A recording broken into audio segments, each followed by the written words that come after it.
মহাসচিব নতুন বাংলাদেশে খেলাফত প্রতিষ্ঠার মহানে শেখুল হাদিস ইবনে শেখুল হাদিস আল্লামা মামুনুল হক দামাত বরকাতুহুল আলিয়া হযরতকে বক্তব্য প্রদান করার জন্য সবিনয় অনুরোধ করছি।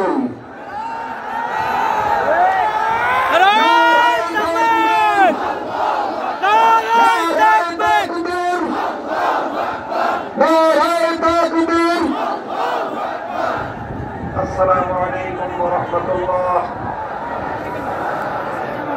الحمد لله رب العالمين والصلاة والسلام على سيد الأنبياء والمرسلين وعلى آله وأصحابه ومن تبعهم إلى يوم الدين. أما بعد، أعوذ بالله من الشيطان الرجيم. بسم الله الرحمن الرحيم. ولقد كتبنا في الزبور من بعد الذكر أن الأرض يرثها عبادي الصالحون. صدق الله العظيم. বাংলাদেশ খেলাফত মজলিস নীলফামারী জেলা শাখা কর্তৃক আয়োজিত আজকের এই গণসমাবেশে উপস্থিত সম্মানিত সভাপতি, উপস্থিত বাংলাদেশ খেলাফত মজলিসের কেন্দ্রীয় ও জেলা নেতৃবৃন্দ, অন্যান্য সমমনা ইসলামী সংগঠন সমূহের নেতৃবৃন্দ, যুব সংগঠন সহ সহযোগী সংগঠনগুলোর দায়িত্বশীল নেতৃবৃন্দ, বিভিন্ন থানা উপজেলা ও তৃণমূল পর্যায় থেকে সমবেত সংগঠনের নেতাকর্মী, সমর্থক ও সর্বস্তরের তৌহিদি জনতা, নীলফামারী জেলাবাসী, আজকের এই মহাসমাবেশে দাঁড়িয়ে আমি সর্বপ্রথম মহান আল্লাহ রাব্বুল আলামিনের দরবারে শুকরিয়া আদায় করছি।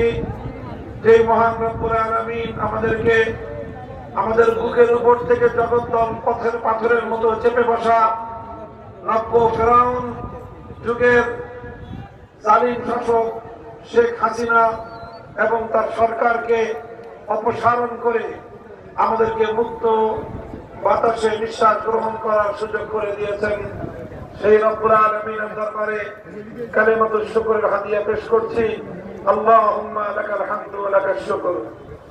আমি আজ বাংলাদেশের যে নিশ্চিন্ত, নিরাপদ, সম্প্রীতির একটি পরিবেশ সৃষ্টি হয়েছে, সেজন্য শ্রদ্ধা ভরে স্মরণ করছি ওই সকল আত্মত্যাগী বাংলার দামাল সন্তানদেরকে দীর্ঘ 15 বছরের ফ্যাসিবাদ বিরোধী সংগ্রামে যারা নিজেদের জীবনকে কোরবান করেছে, মানুষের জন্য, মানবতার জন্য, জুলুম এবং অন্যায়ের অবসানের জন্য যারা শাহাদাত বরণ করেছেন।